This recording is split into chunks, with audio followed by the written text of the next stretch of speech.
Goblins and Growlers. We run a ton. I think we ran over 100 D&D event games last year for mostly local breweries in Richmond, Virginia. If the adventures are bad, the beer's really great. So it's really, really nice partnership we have.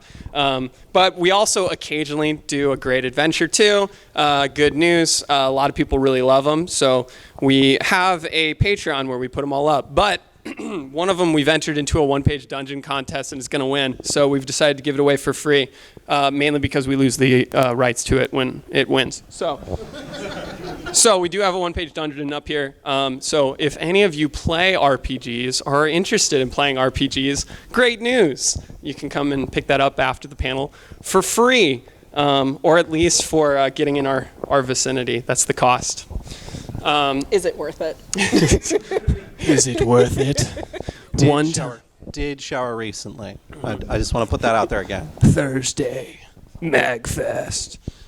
So we, besides being Goblins and Growlers, the event planning D&D company, we have this branch where we do a lot of fundraising. We're actually going to be working with the Whose Role Is It Anyways people, Posh, with, we're trying to create, this is on the down low, tell no one, don't record this. We're trying to create a nonprofit D&D game for fundraiser for Child's Play for next year. So yeah, it's going to be super exciting. I'm just putting it out here now so you guys can make MAGFest be really excited about this so that it happens. We do a lot of event or fundraising for, I do a game at a cat cafe in Richmond, Virginia, and we raise money for homeless cats, mostly adult cats. And then we also work with Side by Side, who's the LGBTQ plus nonprofit in Richmond, Virginia, mostly working with youth on youth community and youth housing. So check them out, sidebysideva.org. They're amazing. That's our Goblins and Growlers branch. We also have a podcast. You want to talk about our podcast? Yeah, that probably should be me. Hi, my name is Alex. I'm one of the co-owners of Alpha Comics and Games up in Richmond, Virginia. I am also the dungeon master for our podcast, Quid Pro Roll, which is a Dungeons & Dragons actual play podcast that involves a lot more professional wrestling than I thought it would at the beginning of the game. That is who I am, that is what I do, and that is why I am here. Thank you. Ollie also has a podcast. Ollie, would you like to? Sure. So sorry if I'm a bit nervous. This is my first time doing a panel. But I'm very flattered to be here. I'm a DM and organizer and sound editor for a podcast called Cast About, which is also a D&D 5th edition podcast. It's a variety of short little stories. We currently have one short campaign that's totally finished and edited and out there if you want to listen to it. And we have a second one that's near completion. So you can find it by searching Cast About, which is one word on anything, any podcast app. And we've been doing that for about 2 or 3 years. Huzzah. Speaking of near completion, I'm going to introduce myself. My name is Alon. I am one of the owners and people from Goblins and Growlers. I've got this fancy shirt to try to be branded, but I'm also branded underneath it. And I'm on Quid Pro Roll, the bane of my existence, yes. And before we get to Josh, I'm going to not pass that off yet and say, hey, if you're here because you want to be in the how to create the right RPG game for you and how that's actually possible, paraphrased, not directly quoted because I definitely got that wrong, you're in the right place. I see a couple people standing. There are some seats. People come. You don't have to stand unless you really want to. I understand because I try to force everyone around me to stand so I can loom over them. It's MAGFest. It's MAGFest. Personal space isn't a thing anymore. Yeah. Awesome. So, and then who's this person who stumbled into this panel? My name's Josh. I met everybody here about 10 minutes ago outside. Not really. I am one of the co-owners of Goblins and Growlers. I've been DMing for about 7 years now, and I've been playing D&D for 12. It's a phenomenal way to get out of the house. I used to just do a lot of video games, which is great, but it lacks that moment of intense hilarity when somebody's talking about this really intense thing they're about to do, and then they roll the 1, Everybody just pauses, sighs, the laughter begins. God, I love D&D. Just come on up. We got seats. We got 2 seats over here. You can when Oliver gets too nervous, you can wave and tell her she's doing great. It is Oliver's first panel, which is really exciting. We've run a ton. Did you just call Olivia Oliver? What are you doing? I mean, What a shoot. twist. I'll see myself out, guys. Thanks for coming. I'm also very nervous. Thank you. So we're going to, the quick summary of this panel, we're going to go through some best practices for setting up your games for D&D. We fortunately have a lot of experience of both setting up really good games and also setting up games that have completely not been good. Friendship ending games. Sibling ending games. So we're going to go through the things that we've learned that have allowed us to have amazing games, and then we're going to kind of talk about why those work, use some personal antecedents from our life just to make it personal, really create that connection. And then after that, we're going to open it up for a little bit of Q&A, depending on how much time we have, until the MAGFest people kick us out like they do every year, because they are respectful of your time.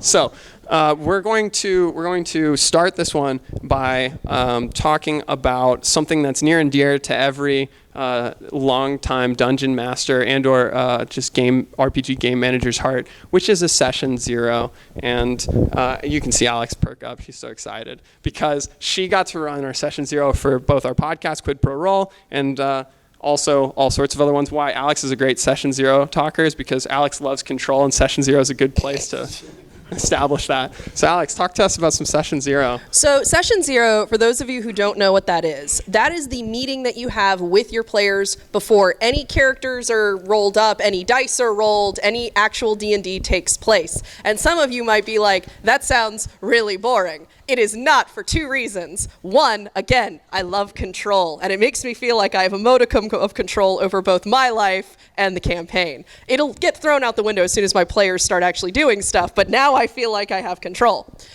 So basically what you do is you sit down with your players and you have a conversation of not only what kind of characters they're going to build. This is so you don't get like 6 druids that are all like Circle of Dreams. But it also helps your players sort of give you what their expectations are for their own individual games. One of the things that I usually talk about in my shop is there aren't really bad DMs, but there can be bad DM player matches. If you're a player and you want to murder every single thing that you come across, if there is like a friendly shoe cobbler and you're like, I want to stab him for the XP, I'm not a good DM for you because I do not make stat blocks for every single NPC that has walked my earth. And there are some times that I want you to not fight things, just, for me. I am significantly more of a roleplay based DM. And if you want to be like, I want my backstory written into the overall plot and I want to find out my dark, tragic backstory, I'm like, cool, man, I got you covered. But the second that you want to stab a bunch of stuff or have a lot of combat or have something super goofy and dumb, though I ended up, DMing for you guys, I am not a great DM, but there are DMs who are super good for that. And having a session 0 is a really good way for your players to discuss what kind of campaign they want to play in and you to let them know what kind of campaign you want to run. DMs ultimately are providing a service. They shouldn't stomp all over what their players want by any stretch of the imagination, but everybody should have fun at the table, and that actually includes the DM. If you guys aren't enjoying the game, then why are you putting so much work into it every week? And just have it be derailed by one of their players using a mattress as armor. I feel like you're describing my relationship with my cat. If you don't enjoy it, why are you putting so much energy into it? There's a lot to process for that. So for session 0, you're just talking about how you're kind of setting that expectation as a DM. How do you set that expectation as a player? Or if you're a player coming into a new campaign, how do you approach a DM? What questions do you ask to make sure that it's the right game for you? So one of the things that I frequently recommend is talking to your DM before you actually just jump, heels first into the game itself. That way you can let your DM know sort of what you're planning to roll, how you sort of like to play. And honestly, anything that is a hard, I cannot manage this in the game, or things that are really important to you to have in the game. As a general rule, every DM that I've ever met is a nice person, wants their players to have fun. They want their players to enjoy themselves, so they actively will usually welcome these kind of conversations of like, yeah, tell me what you want your player to be, tell me, what your backstory is so I can like work some stuff in, let me know like what you want out of the game and I'll do my best to accommodate it. But if you're my player from 11 years ago, and he walks in and goes, so I want my Dragonborn to have fully functional wings at level 2, I can go, no, because not only is that terrible, you're also a paladin in plate armor. And he's like, well, that shouldn't matter. And I'm like, maybe we should see other people. And that's how that ended up happening. It's a good thing to bring up is the maybe we should see other people line, because it is important to know, both from a player standpoint and a DM standpoint, some games might just not be right for you. I know that I am a very silly DM. Any of you who have, a few of you have played with me before, you know this. I have an improv background. Ridiculousness and kind of leads me to rules be damned more often than not. That said, I was in a campaign not too long ago where we did a hardcore survival, like and it was interesting. And I was very glad I was in it because I learned a lot, but you can tell by the fact that I used interesting to describe it that it was probably not the campaign for me as a player. DM and some of the other players really loved it, and it was their kind of game. So it was like Survivor Man, the D&D game? It was like we're going out west, and you could get dysentery, and you Oregon Trail, the Dungeons and Dragons experience. The DM was just like, have you had anything citric recently? And I was like, oh no. So it is. So that game. I was still young enough in my D&D career, because it was actually like 5 years ago, that we didn't have a session 0, and I probably would have realized with the session 0 when the DM was like, yeah, I'm going to be monitoring your citric consumption, that it wasn't the right game for me as a player. You call me a control freak, DM. You call me a control freak. Just you established it in session 0. He didn't. So. I haven't asked how many oranges you guys have eaten over the course of the game. It's because you don't want to know the numbers. So roll on a D100 chart. I think that it is really important to establish that. And the other thing Alex already touched on is, as a player, you can by talking to the DM, as a player, you should never assume that the DM knows what you want to do with your character. Like, okay, DM sees what I'm putting down here. I got this tragic backstory. They know I want to be an opera singer. They're going to give me my big shot. If you communicate with the DM, it's much more likely to be written into the plot of whatever you're doing, something that's going to be really fun and engaging and exciting for you as a player, whether that's opera story or whether that's dysentery. It can be anywhere on the spectrum of those two things. Those are the barometers. What do you guys have any kind of a good story that like maybe succinctly sums up how you if you're a player, how do you establish like this is a thing I want, and then a DM rewarding you, or as a DM vice versa? Because I know you've probably never played. Actually, my best session 0 story is actually the session 0 that we had for Quid Pro Roll. For those of you who've not listened to Quid Pro Roll, it's a very weird Dungeons and Dragons podcast that, as I said, involved way more professional wrestling than I expected it to in the onset. And this is how it started. So we met in a noodle shop, and keep in mind, I didn't hang out with these guys before, so it's like, hey, we want to do like a co-thing. We want to, work on, this podcast together, and let's meet for noodles and talk about our characters. And I go, cool, and I bring in my notebook, and I'm all full of hope and joy for the future. And they sit around, and it's like, all right, so I'm going to have like a half-elf rogue that's going to have like, kind of a criminal backstory. And I'm like, okay, standard, I can work with that. I have somebody who's like, I'm going to be a kobold wizard that's afraid of everything. Okay, that could be really interesting to work with. I'm going to be a halfling paladin of Soon who has an IQ of 6. Okay, that can be really funny. And then Brandon, and he goes, so I'm going to be an over-the-hill professional wrestler who's using the prophecy of bringing the dragons back to the world to revitalize his career. I have noodles in my mouth. They fall out of my mouth, and I go, what? And that ladies and gentlemen, is how I learned how wrestling works and had to write an entire system for it into my 5e campaign about dragons. I know there's some people in this room who haven't listened to our podcast yet, so the most frequently asked question is because we end up somehow getting into wrestling PvP in episode 1. That is not somehow. It is not all wrestling PvP. Yeah, it's an important answer. Yeah, I mean that's a great question, or a great story of how. The question of why. It's a great question of why. There's no answer yet. Of kind of. Hopefully setting the expectation so that when the DM writes the first story, they don't learn at the table that they're going to be resurrecting the career of an over-the-hill professional wrestler who's balding and wears cowboy hats to try to hide it. He started wearing that cowboy hat in episode 28, all right? He didn't start with it. Well, yeah, we're in the desert. He's trying not to get sunburned. So I think one of the most important things after you've done your session 0 and established, hey, these are the right players for me, hey, this is the right DM for me, is making sure that you have the right space for your campaign. And what I mean by that is that there's actually, crazily enough, we did this panel, I think even a couple years ago, and these spaces you can play D&D in have completely changed. So right now you can have a cool home game where you're at home and there's your cat, and it ignores you, and it walks away. And people bring you tribute of snacks, or else they don't play. Yeah. Bring me tribute. You can play like we do in public spaces. We play at breweries because the tribute there is beer. Local game stores, just, dropping that. You got local game stores like Alpha Comics and Games in Willow Lawn.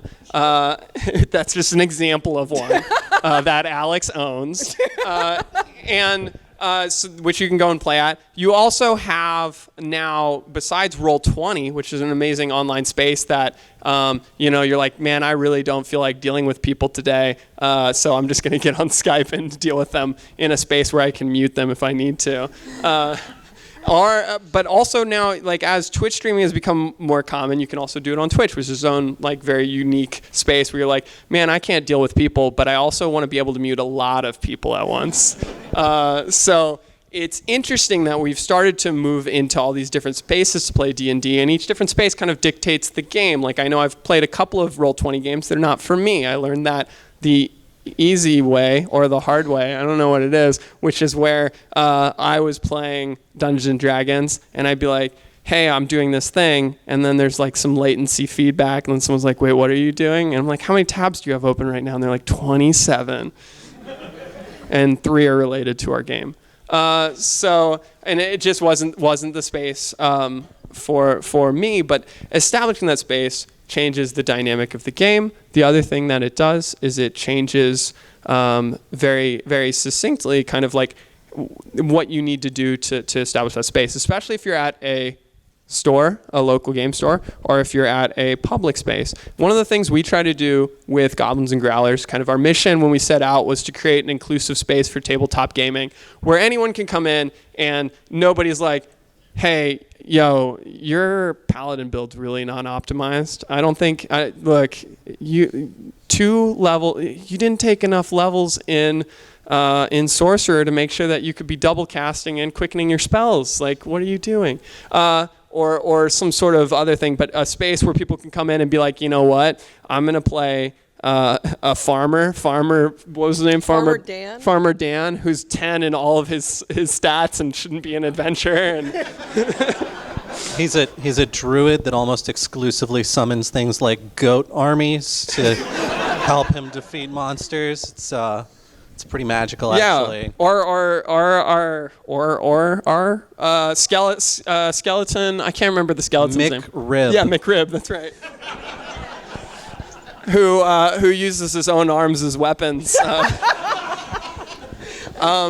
We created that space and over a long period of time, but our main goal in creating that space was to build an inclusive, inviting space where people could come and play. And I'm really excited because since we created this space, we have a bit of detachment from it. But fortunately, we have somebody on this panel who found us while we were creating that space, who can talk about what was good, what was inviting, what was great, besides Alex and no one else. I only started coming to Goblins and Growlers events in the last year or so, and before that I went to a lot of other public games or joined up on online groups, and I think if you talk to any woman or like LGBT person, they will have almost every single person will have like a horror story of some public event they went to where like there was some like homophobia in the middle of the game that really threw them out of it and like stopped them from having fun, or someone said something really sexist, or like there's not like a level of trust when you go into certain public games because you don't always know what to expect or if it's going to be fun. And I like very much the first time I went to Goblins and Growlers, I talked to Alon and Josh, and I like felt that level of trust of like, okay, there's not going to be like sudden like assault on a woman character in the middle of the game, or if one of the players like is super homophobic, that's not going to be sort of brushed aside or allowed. And I can feel very open to sort of play like my characters and my style without like worrying about being suddenly thrown out of it. And I think that's really great to have those inclusive spaces, and there should be a lot more push for that in other cities and communities as well. Yeah, and we set it as a goal when we started out, but I think it's always important when you're talking about creating the best D&D game possible, and when you're talking about creating that session zero and creating that space, to think about the space and think about, especially if you're public facing, how are you going to be inclusive? If somebody walks up and you're playing at a restaurant and they say, I would like a roll of D20 with a side of fries. Are you gonna, is it okay to have them join your game? And if it is, what's the kind of like standards and rules you're gonna play? Like Olivia said, we personally at our games have a very zero tolerance policy on a lot of things, where if you bring it to our tables, we have a conversation with you of, hey, don't bring those to our tables. They are not accepted here. And then if you do it again, then we say, we're very sorry, but we're not the game for you. That's just, I know not everybody gets to play in public spaces. Hopefully you guys do. We're hoping that more and more D&D is brought into spaces where people can just go and drop in and play. If you're in Richmond, come and join us, Goblins and Growlers. But PSA. But we as a community, I mean, people here at MAGFest, like, believe it or not, we're pretty hardcore gamers. We kind of set the standard for a lot of this, and we know this because I know what? We know this because we've been going here for a long time, so we know you guys even before we became super cool and they gave us a microphone for some unknown reason. And here, we can kind of curate the scene a lot more. A lot of people are becoming more aware of, yes, like do those session zeros, create the games you want to play, tell the stories you want to play, and collaborate, because if you're telling a story alone, you can just write a book. And if you want to do a collaborative story, it's going to be better than whatever you write yourself. So along with curating those spaces, once you have your session zero set, you have those expectations set, you have the space is cool AF, and you are maybe streaming it so you can mute some people, you're now getting into, how do you realize your actual story? How do you realize your actual game? How do you create that monster that you want to be a Rubik's Cube of gelatinous cubes that the players are going to have to solve? And to answer that question, we're going to go to the person who created that monster and everything else, Josh.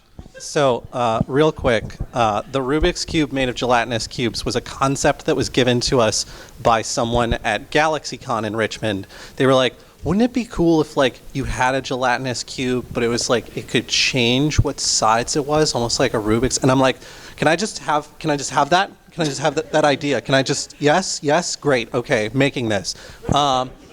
We spun that off too to make the when we did the alcoholic Jello gelatinous cube shots. Yeah. It was great. Right. Just gonna throw that one out there into the ether. A little vodka in your lime Jello, and then you put little skeleton candies in the middle. If anyone has ever thought, what are the Halloween candy for, where you get to build the skeleton? That's super boring. Why would anyone get this? It's to put it in your gelatinous cubes for your Jello shots. So when it comes to creating a world and creating monsters and things like that, first and foremost, don't be afraid to steal from other people, especially if you're not trying to sell your work. Like, feel free to go out, read books, watch movies, watch TV shows, listen to other podcasts, and be like, ooh, oh yes, no, absolutely, let's destroy these players. The sorts of things that you come up with and the little twist that you put on it, that's what your players are going to keep coming back for again and again. And so the things that you're really interested in and you're really passionate about, those are typically going to be the things that your players are really interested in and passionate about as well. Now, it is worthwhile mentioning that that should be part of your session 0 discussion is, this is the world I want to play in. And these are the kinds of monsters and creatures that I want you all to be fighting all the time. And if your players are like, I don't know, then you need to consider, do I want to adjust my expectations for what the game's going to look like? Or do I want to see if I can kind of win the players over to my side and be like, let's try it my way for a few sessions and then adjust it, and we'll see maybe what we want to do with that. I ran a Pokemon Tabletop United game. For any of you who have run that system. Someone was really excited about that. It is a nightmare for combat. I had a creature that was like 12 levels higher than my party, and in one round of combat, they managed to knock it flat on its butt. And I was like, this isn't how Pokemon usually works. So what wound up happening in that campaign, I started it out with kind of a rough outline of what I wanted to do. And through the session 0, we talked about, like, this is what the world's going to look like. This is kind of what I want you guys to be doing. I want everybody to be playing kids. And they're like, kids? And I was like, well, yeah, you're just starting your Pokemon adventure. You're going to be like 12 years old. It'll be amazing. And they're like, I don't know about that. I was able to convince them that that would be okay, but I realized partway through playing that I needed to give a little bit as well. Combat, specifically on wild Pokemon, can be kind of brutal when you're like, oh yeah, like you completely vine whip the heck out of that Paris and it's just like unconscious on the ground. And they're like, well, now I'm sad. I didn't want to be sad playing Pokemon, so I was like, well, what if I just tweaked the rules a little bit and I gave them like difficulty checks for like trying to befriend wild Pokemon? Like, let's get movie and show up in here. Let's do that. The players loved it. Like, it was a small adjustment to what I had anticipated and what I had expected for the world, but it was a great way to be able to kind of bring them in, because as much as you are building that story and that world and that game, your players want to build that story and world and game too. If you're just, like Alon was saying, if you're just writing something that you're writing by yourself, that's a book. As a player, if you're just playing something that you're essentially playing by yourself, like, I'm going to go off on my own. I'm going to do my own thing. I'm a lone wolf who kills everything he sees. Like, you may as well be playing Diablo 3 at that point. Just go play Diablo 3, or better yet, Skyrim. Like, that's what you're doing. It's all about work with the people at your table to figure out what they want to do. When you start building out your world's rules, feel free to get a little homebrewy with it. Feel free to adjust things and tweak things so that they fit your style better, because it's going to make the game easier to run for you, but then additionally it's going to be more fun because it's more relaxed in environment.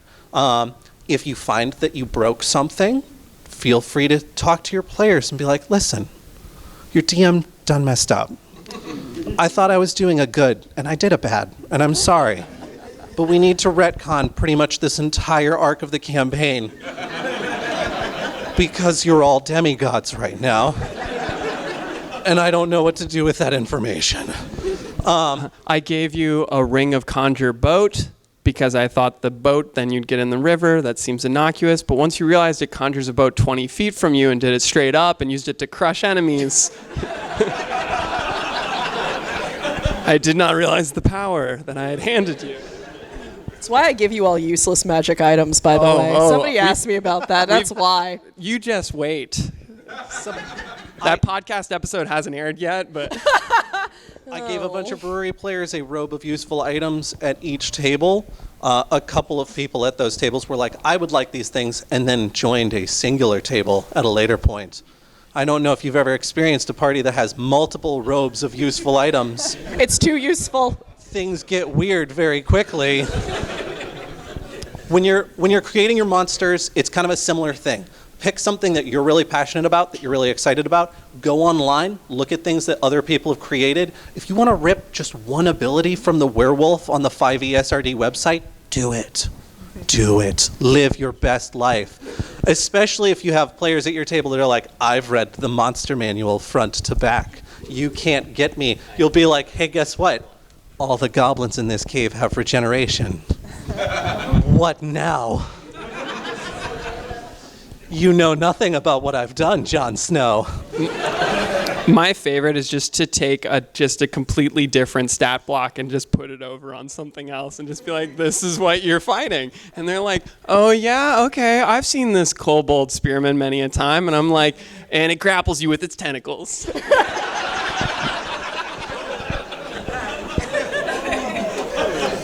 This blue dragon seems mighty amorphous and absorbing all of us to be an actual blue dragon. So, I mean, the big thing is just making sure that you don't make things too difficult for your players. I am a strong believer in fudging dice behind the screen. I think it is my right as a DM to do what I please, as long as, I will say, I don't typically fudge dice against the players. I 99% of the time fudge dice in favor of the players. That includes, though, instances where combat has become boring because your big bad evil guy has successfully rolled 6 critical failures in a row on everything, and is now stunned, incapacitated, and has stabbed himself with his own sword. That's a boring fight. I don't know if you've been in that fight before, but it's like, I guess I'm gonna hit him again? He seems to be doing pretty well on himself. He's asleep, he has one leg, and there's... Now you just feel bad about fighting him. Take 1d6 psychic damage. Oh no, Paris! So feel free, like, tweak things on the fly as well. Like, if you are like, all right, this big bad evil guy is going to be great, and then you're like, oh God, my party is wiping. My party is wiping so fast. This is not what I wanted. Just adjust it. If they're stun locking everything you throw at them, then shadow minions from the shadows. They are now fighting you as well. You weren't prepared for that, were you? Hold on, I'm writing things. Do what you have to do to keep the game interesting and fun, not just for your players, but for yourself. Feel free to break rules. That's what they're there for, right? Like that's. I mean, I think it's in one of the first pages of the Dungeon Master's Guide where they're like, the Dungeon Master is the supreme controller of the universe. I know, it's framed over my bed. Like embrace that, because as long as you're there to give everybody, including yourself, at the table a good time, then that's all you're going to be doing anyway. And if the rules don't adhere to that, I mean, I've had people come up to us at games, at cons, and be like, I would like to put a bucket on the goblin's head. And someone else is like, there's no rules for putting buckets. A bucket's not a weapon, you guys. And I'm like, shh, let's see where this is going. I want to know. And they're like, all right, I roll for it. And they do. They succeed. And I'm like, what does that mean for this monster? I guess it's blind now? And he's incredibly good at guitar. How did this happen? Oh, yes! Amazing. So it's, for me, building the world, building the creatures in that world, it's all about finding out what you're passionate about, what you enjoy. Because if you're going to be putting in all of this work to make things beautiful for your players, then at least have fun with it, you know? Like, it should be as fun for you as it is for them. And if you hit a point where your players, you're like, all right, I've made this really beautiful spooky castle, and I know, like, I don't railroad you guys, so I'm gonna wait for you to find it, but I'm so excited for this spooky castle. And they spend the next 2 months avoiding your spooky castle because they're rude and you can't think of a way to drag them in because they keep ignoring all your plot hooks. It is well within your rights to be like, guys, I really want to play the spooky castle. Can we just do the spooky castle tonight, please? Please? Because you're allowed to be excited about things. You're not there just doing a service for everybody else. Like, bring it home. Bring it to the heart. Really feel it. Enjoy yourself. Oh, all right. Thank you. There's no wrong way to DM, which is very interesting. I think a lot of people have heard that opposite statement plenty of times before. So let me tell you, I was given a microphone, so I have authority. There's no wrong way to DM. There's a lot of because of how many like cool games there are out there that are open world or sandbox, and they're like, you create this spooky castle, don't you dare move them to that they need to find the spooky you railroad them. Railroads, they're so successful, and they're so successful because they move things fast, efficiently, effectively, and you never know what kind of murder hobos are going to jump on and attack the party while they're there. So one of the cool things about railroading is that, or the concept of it, let's just get philosophical here about railroad track laying, is that you can use it pretty effectively to tell stories. Now, I don't know about y'all, but I'm not Ernest Hemingway. I'm not the greatest storyteller of all time. I can't even write a good fanfic. So I think some people might argue with you about Ernest Hemingway being the greatest writer of all time. Yeah, I literally saw in the thing a lot of people physically flinch when you said that. I'm not James Harden, the basketball player. I can't sink a 4 on every shot. So what a lot of times happens is I like to kind of write modules, and then I'm like, how do I get people to interact with this? And fortunately I met Alex, because she was like, I can force anyone to do what I want. And when it comes to D&D storytelling, and not the podcast apparently. So Alex, how do you if you're a DM, you've written some really amazing content, you want your players to play through it, but you also want them not to feel like you're forcing them to play through it.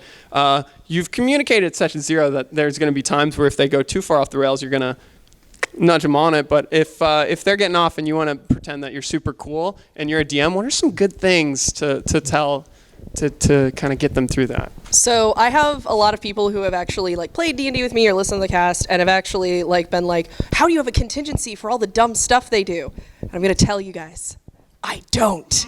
I have no plan.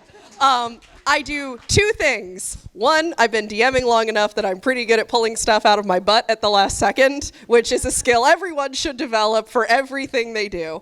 2, everything. Everything. Jobs, marriages, children, everything. Learn to pretend like you know what you're doing. The second thing that I do is a procedure I call building the tracks while the train is going.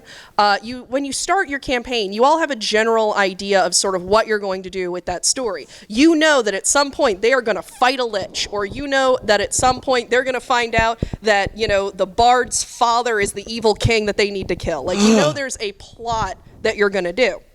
But you don't want to take away your players' agency. And you shouldn't, because then players will be sad. And again, nice DMs do not want their players to be sad. Except for when you're me and do dramatic killings of their love interests. Regardless, ignore that. Regardless, you can make it so that they feel like they have control of your space and you can still be well prepared. What you do is you build level appropriate different scenarios. Like, you want to do a spooky castle, so you write out like a little bit of a chunk of a spooky castle. You want to do a cool enchanted forest filled with fairies. All right, you'd write a little bit of a cool enchanted forest worth of fairies. You want to have like a yeti show up, and you want that to be like a big storyline, and you must team up with it and become best friends so you can kill a Wendigo. Cool, write a little bit of that, and then have them be at a crossroads where they can go down a dark and spooky forest way, towards a beautiful sunlit forest, or up north to the mountains. They have many choices and can do many things, but you're prepped. And generally, you won't knock out all of your writing in a single session.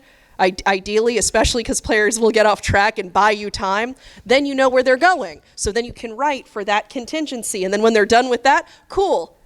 I got 2 things already done. And so if you really want them to do the spooky castle, and they're like, no, I think we're going to go up north to the mountains and befriend a yeti for some reason. then cool. When they get in later and they're like, all right, where should we go now? What's that? Something's happening. And you can be as a DM like, a crow is leading you in a direction. The spooky castle. They don't need to know that you had the spooky castle ready 2 months ago and were just sitting on it. They don't need to know that. They just need to know that now there's a really cool storyline that they get to do. And you look like you have contingency plans for everything they could conceivably do, when in reality you're just like, you've got like maybe 4 paragraphs written and one of them is like sexy goblin with a question mark. Stop taking my ideas. A lot of my notes really do look like a serial killer notebook, because it's just in the margins. It's like strange wizard turtle friend question mark, and it's like I'm reading that and I'm like, cool. If one of you stole my QPR notebook to like see what's coming next, you'd be like, what are these moon letters? Kind of in that vein, Olivia, I know you had a little bit of experience when you were first running the Cast About campaign, where one of your players had a mission critical item that they were supposed to hold on to, and crit fumbled nearly instantly after receiving it, which is amazing. So if you would like to take a moment to talk about when you don't have contingencies super well prepared, and you just kind of roll with the punches, because you're like, well, we got to get through this session. We only just started. So I think one of the most important pieces of being a DM that I've learned is that everything is in your head. Your players don't see it. And as long as you have confidence, like, they will believe this is what you intended. The item was meant to break. It was always meant to break. The dice rolled in such a way that it was able to happen at that moment, and I had it planned so that I could bring that plot point up a little bit sooner, which I think kind of goes back to like railroading a bit. The players don't really know like if this NPC, you were meant to meet this NPC in the spooky castle. Like if you have an NPC or a really important plot like point that you need them to interact with, but they just keep on going circles around it, like they don't know that it's there. I find it very helpful to just kind of like take that and then drop it in front of them wherever they may be, if that's what they really need to interact with, and then like have it still feel natural, and like add some stuff around it. But like you don't have to totally make that spooky castle go to waste. You can pick it up and like drop it sooner in the story or somewhere else. I like the idea of you just running your story like, yeah, you're in the middle of a desert and look, a spooky castle on the horizon. Or you can just like take those like same sort of stat blocks and stuff and reskin it a little bit. Like, oh, I'm in the desert. The spooky castle is now a spooky. Like it's now a spooky pyramid. And look at it, it's got a gatehouse and a moat full of sand. So just more desert then. Yeah, I had never heard that item was supposed to break, which is pretty exciting. So you were like, hey, here's this critical plot important item, and then they immediately just broke it. It was the like, dice really worked in my favor. Love it. So this is a good transition point of as a DM, you have all the cards, whether that's you're Alex and you have notebooks on notebooks of cultures, histories, microeconomies, and that's how the cards that you use to get people through your adventure, or whether you're me with the sticky note that says sexy goblin.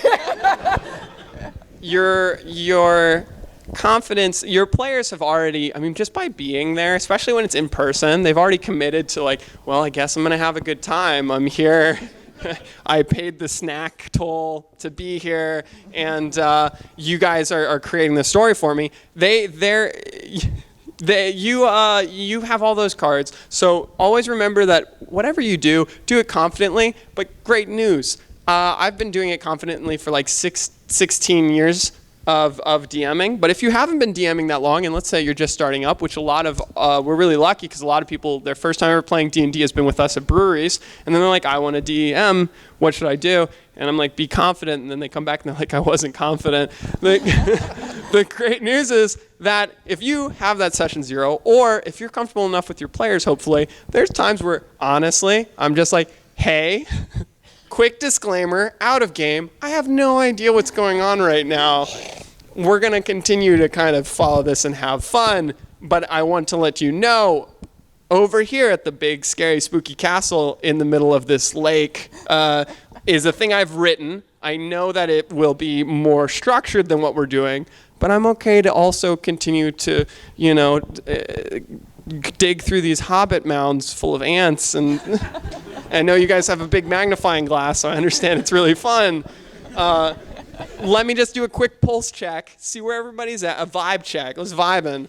See where everybody's at, see how the vibe is, and then see how we're going to, like where you want to be. It's totally cool. It's totally awesome. Having that communication, whether it's before, during, after. Best thing about D&D and all RPGs, we just happen to do a lot of D&D because of what we do, but all RPGs, whether you're doing Burning Wheel, whether you're doing Edge of the Galaxy, Edge of the Empire. I keep doing that. You got some vague Star Wars words in there. You were fine. I know. That's why I looked right at you. I was like, Star Wars. When you're creating this, there's no wrong way to play D&D, no wrong way to be a DM, but having those clear, open communication channels as early as possible, and then kind of reestablishing them with your players, you're going to have the best game. You're going to have the best experience. So, real quick, we're going to have some Q&A. I would love to get a picture of everybody in this room.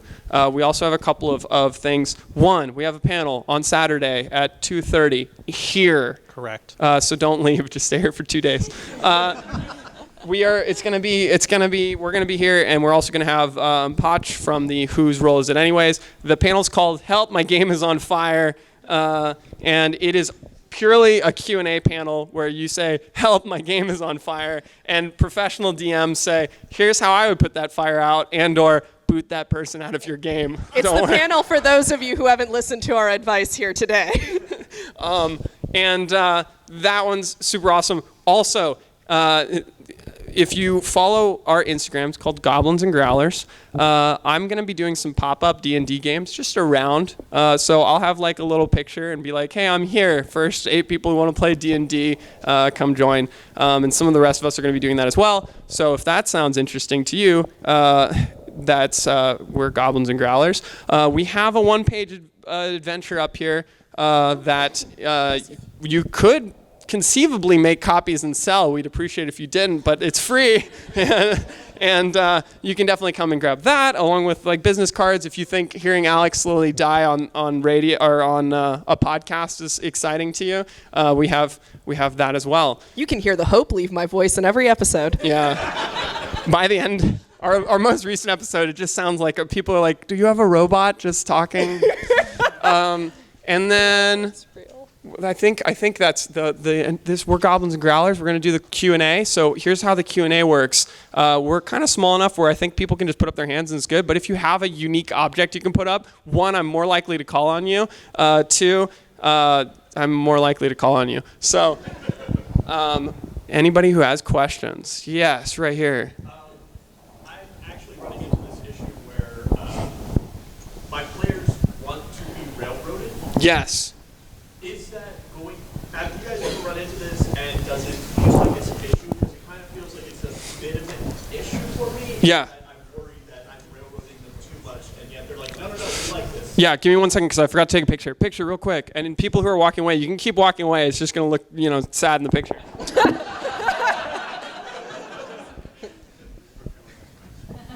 I'm so tall.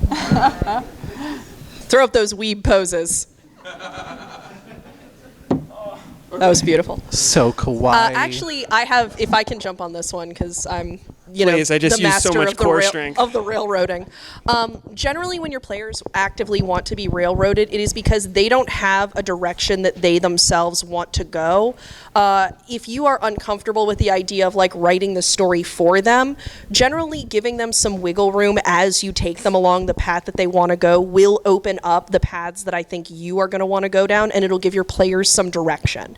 If your players are deferring to you on that, that's actually very, very kind of them because they know how much work you're putting into the game and they want to make sure that they get the most out of your story, which is where I think a lot of that railroading desire comes from. And if they're actively asking you, like, hey, please do this, it's probably because they want to take the direction you want them to go, and they want to build what they're doing around it. I'm gonna say, ask them some leading questions. If they say, yeah, hey, please railroad us. Why? Please tell me why. And if they're like, well, I'm having some creative thing where I'm not having, I don't feel creative enough to kind of build out this world, then you're like, okay, I can focus more on the world building, and then you'll have more to interact with. Or if they're like, well, my character is a pyro and you're not giving me enough things to light on fire, then you're like, well, so a lot of times that question might answer itself. If you just ask enough leading questions to try to figure out, it might be really high level. Like I said, they're not comfortable maybe with the world building yet. It might be something really specific, like, well, you're a better storyteller than I am as far as like creating that. So yeah, and then you get a nice little compliment. You get so ask some leading questions, figure out where they're at. I had a kind of similar issue in my home game where the first arc of the game was like a very, very directed murder mystery. Like the plot points came at them and they were like, I don't want to say railroaded, but it was very directed in a direction. They knew where the endpoint was going to be. And then I opened it up kind of sandbox style, and they felt overwhelmed. They didn't know where to go. They weren't really having fun with like exploring the cities and stuff because they didn't have an endpoint or like cohesive mission goal that they wanted to get to. So I think there's a really nice middle room if you talk to your players to find where it's not railroading, but where they have a goal and endpoint they're all on the same page of pursuing, and they kind of know where the next step is to go. Hopefully those answer your questions. We're going to go over here with the case. What's the instrument? It's a ukulele? Love it. I never know how many lays to put in. Ukulele. So, along the topic of railroading, I run an Adventurers League game. Sweet. And sometimes it seems like the players feel a little bit too railroaded by the adventure itself. Yeah. Is there any suggestions you have to tone that down? It's not the most fun. So the question is, Adventure League game, which is the official game of Wizards of the Coast. Players feel too railroaded. This is the least fun answer you're going to get. Don't run Adventures League. Not that it's not good. It's super good, but it is very, here's your mission, and it's very one-shotty in that. There's nothing wrong with that. Just, again, that's kind of a session zero of like, what do you guys want to do? And they're like, man, I really just want to climb trees. And you're like, well, the Adventures League today is actually about, not that. They don't even have a DC listed for climbing these trees. There's plenty on DM's Guild and things like that. There's plenty of other adventures. You can test out some other one-shots and see kind of what vibes with them. There is an alternate answer to this. As we frequently run brewery games with multiple tables all running the exact same scenario, we run into this a lot ourselves because people will want to do things that deviate wildly from what is on the paper. If you as a DM are comfortable stepping outside the bounds of what is written and then kind of exploring the space on your own with your group and then going, now listen, this may not all be canon, because if I can't find a way to get you all from point A to point B in a way that feels cohesive, you need to be aware that next week we're going to be at point B, because I can't be running my own campaign independent of everything everyone else is doing. That's too much. Yeah, I was handed an adventure for one of our brewery games once, and I was like, man, it'd be really cool if this was all underwater. Let's do it. Let's jump into that. So we have time for one more question. I don't think you've ever run exactly what I've written. Never. It's boring. We have one question. We're gonna go right here. Collectively has one. How would one go to get involved with like Goblins and Growlers if you had free time and wanted to volunteer as like a Heck yeah. So real quick, this is actually come to me afterwards. One more question. That's more important. Yeah. You said that you do games in the Richmond area. Yes. Do you do any in the surrounding Richmond too, or just Richmond? Pretty much. Come to me afterwards. One more question. D&D related. Right here. You mentioned back at the beginning, homebrew 5e rules for pro wrestling. Are those available? Actually, we are working on writing my system that I wrote into it and putting that out as part of some Quid Pro Roll bonus content. But right now, you can look. I'm certain there's someone that have written the rules there, but mine was like, well, this makes sense. I'll just do that and have them roll a lot of d20s. I was going to say, if you want the official rules as written by the Charles Gravy Boat Barnes, professional over-the-hill wrestler in Quid Pro Roll, then you can Yes, probably, that actually is his name, by the way. probably at the $1 tier on our Patreon. I appreciate it. We're gonna end the panel real quick. We're gonna just do a quick thank you guys so much. We're back here in 2 days at 2:30 Saturday for Help My Game is on Fire. We're also around. Like I said, come get your one-page adventure, et cetera, et cetera. Thank you guys so much.